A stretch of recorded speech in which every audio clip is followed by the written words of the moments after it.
Hürmetli Müslüman kardeşler, Esselamu Aleyküm ve Rahmetullahi ve Berekatuh.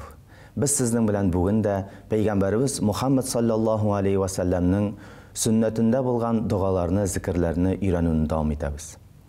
Biz sizin bilen ötken derslerde hoş kılır aldından nindi niyet kılırga ekenligin öğrenip gittik. Endi mine hacılar ihramlarına kiyingeç, 2 rekat namazların kılıp şuşa niyetini kılgandan soň irad bolsalar, tavuş bilen, eğer de hatın kız bolsalar, işinden gine telbiyen eyteler. Allah subhanahu wa ta'ala Kabe'ni yangadan turguzgandan soň İbrahim aleyhisselamga bütün kişilerge de bu yurtka kelip hoş kılууну emir etirge, ilan etire kuşa. Bilgenimizce İbrahim aleyhisselam Allah'ın kuşkan bütün sözlerinde öteydi. Şuna göre aptırap kala. Nişek min hazır bütün kişiге de bu ilanını жеткізе alırmı ekan dey. Şuna göre Allah subhanahu wa ta'ala anarga ayta, tauga min, ilanımını жеткіз, ilanımını ayt, hem min bütün bolan kişilerge жеткізirmin dey. Galimlerimiz aytuyuncha, ol vakitda yer yüzünde yaşayan bütün kişiler, ana karnında bulgan bütün balalar, hem babalarının, ol vakitda yaşayan babalarının umurtqa milerinde bulgan bütün kişiler, kıyamet gününe kelirge teyiş bulgan bütün kişilerge bu ilan жеткізildi.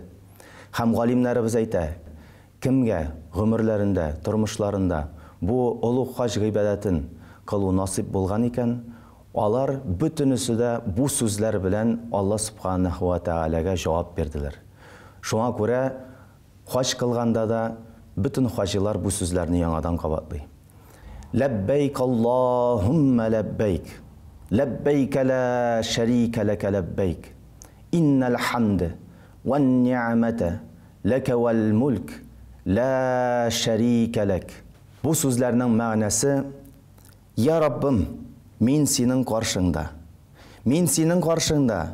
Senin hiçbir tengdeşin yok. Dürüstlükte barşa maqtav hem nimet sana has.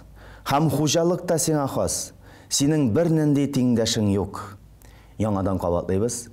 Lebbeyk Allahümme lebbeyk.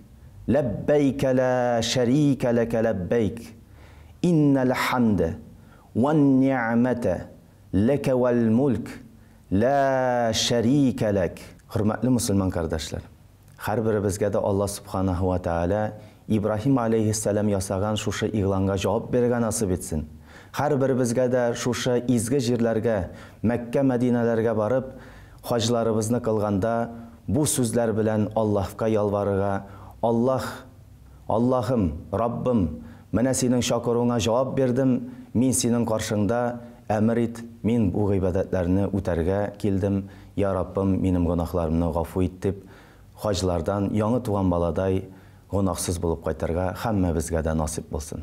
Esselamu aleyküm ve rahmetullahi ve berekatuhu.